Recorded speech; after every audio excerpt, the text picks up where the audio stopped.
था उसी से मछली पकड़कर खाता। जल्द ही उसे मालूम हो गया कि ये जाल जादुई है और समंदर की कोई भी मछली उस जाल को नहीं तोड़ सकती। अपनी आवारगी के दौरान शहजादा अब्दुल्ला एक शहर पहुंचा जहां एक अजीम त्योहार मनाया जा रहा था। हर दोपहर बादशाह का पैगाम्बर शहर की गलियों में घूमता और ऐलान करता, हमारे सल्तनत की शहजादी दुनिया की सबसे खूबसूरत शहजादी है। ये सुनकर शहजादा अब्दुल्ला को वो हुसैन शहजादी याद आ गई जिसने उसे डीमन फेरी के गार से आजाद किया था। उसने दिल ही दिल में कहा, यकीनन ये शहजादी उस जैसी खूबसूरत नहीं हो सकती। मैं खुद जाकर देखूंगा और सच मालूम करूंगा। इसीलिए शहजादा अब्दुल्ला महल के दरवाजे पर जाकर शहजादी का इंतजार करने लगा। जल्द ही वो बैल्कोनी पर आई और रेलिंग के ऊपर झुकी। वो वाकई खूबसूरत थी, लेकिन वो बिल्कुल भी गार की शहजादी नवाहिल के मुकाबले में नहीं थी। ये शहजादी किसी भी सूरत में दुनिया की सबसे खूबसूरत शहजादी नहीं है। माहीगीर के लिबास में मलबूस शहजादा अब्दुल्ला ने कहा, मैं एक ऐसी शहजादी को जानता हूँ जो इससे कहीं ज्यादा खूबसूरत है। वहाँ खड़े लोगों ने फौरन उसकी बातें शाही मुहाफिजों तक पहुँचा दी।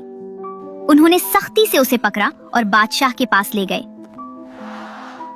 बादशाह ने सख्त लहजे में कहा, तो तुम ही वो माहीगीर हो जो कहता है कि मेरी बेटी दुनिया की सबसे खूबसूरत शहजादी नहीं? मैंने सुना है कि तुम एक ऐसी शहजादी को जानते हो जो इससे भी ज्यादा हसीन है। मैं तुम्हें मौका देता हूँ कि तुम अपने दावे को साबित करो। अगर तुम उस शहजादी को पेश न कर सके जो मेरे दरबार के नजदीक मेरी बेटी से ज्यादा खूबसूरत हो, तो तुम्हारी जान चली जाएगी। याद रखो, तुम्हें उसे यहाँ मेरे दरबार में लाकर उसकी खूबसूरती साबित करनी होगी। शुक्रिया हुजूर बादशाह। अगर आप मुझे 2 हफ्तों का वक्त दे दें तो मैं अपनी पूरी कोशिश करूंगा कि दुनिया की सबसे खूबसूरत शहजादी को आपके सामने पेश कर सकूं। बादशाह माहीगीर की बातों पर हैरान रह गया, क्योंकि उसने नहीं सोचा था कि एक गरीब माहीगीर इतनी शहजादियों को जानता हो। बहरहाल उसने उसे शहजादी की तलाश के लिए रवाना होने की इजाजत दे दी। उसके बाद शहजादा अब्दुल्ला दोबारा उसी जंगल की तरफ रवाना हुआ जहां खरगोश ने पहली बार उसका रास्ता उबूर किया था।